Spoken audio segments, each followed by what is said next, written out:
ہرکل نے اس خط کو پڑھا مگر اتنا مجبور و بیکس ہے کہ پھر بھی کوئی جواب نہ دے سکا، اور خسرو پرویز نے جب یہ دیکھا کہ روم کا بادشاہ ہرکل اتنا کمزور ہو گیا ہے، چنانچہ اپنی فوجوں کو حکم دیا کہ اور آگے بڑھ جاؤ، یہاں تک کہ بیت المقدس جو سب سے اہم شہر تھا روم والوں کے پاس، اس پر بھی قبضہ کر لیا ایران کی فوج نے۔ اور نہ صرف یہ کہ قبضہ کیا، بلکہ عیسائیوں کا جو سب سے مقدس گرجا تھا اس وقت دنیا میں، جس کا نام تھا کلیسۃ القیامہ یعنی قیامت کا گرجا، اس پر حملہ کیا۔ اس گرجے میں وہ لکڑی کا ٹکڑا رکھا ہوا تھا جس کے بارے میں عیسائی کہتے تھے کہ حضرت عیسیٰ علیہ السلام کو اس پر سولی دی گئی تھی۔ عیسائیوں کے نزدیک بہت قابل احترام تھا یہ گرجا۔ ایران کے بادشاہ نے اس پر حملہ کر کے اس گرجے کو جلا کے اس لکڑی کے ٹکڑے کو قبضے میں کیا، اور جو اس پورے علاقے کا سب سے بڑا پادری تھا جس کا نام زکریا تھا، اسے گرفتار کر کے اپنے ملک واپس لے گیا۔ یہ واقعہ اس وقت پیش آیا جس سال مسلمان حبشہ کی طرف ہجرت کر رہے تھے، اور بیت المقدس کو تہس نہس کرنے کے بعد خدا نخواستہ جیسے کہ مسلمانوں کی موجودگی میں مکے کے اوپر حملہ کرے یا مکے کو کوئی نقصان پہنچائے، یعنی عیسائیوں کے لیے اس سے بڑی کوئی شکست نہیں ہو سکتی تھی۔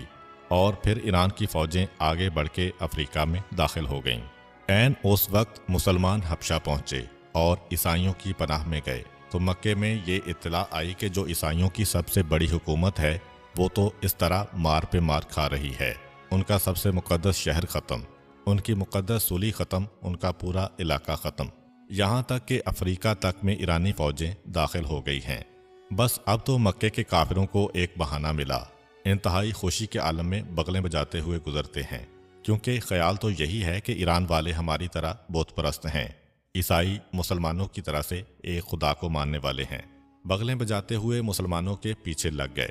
کہا دیکھا کس طرح سے ہمارے بھائیوں نے تمہارے بھائیوں کو ختم کر دیا،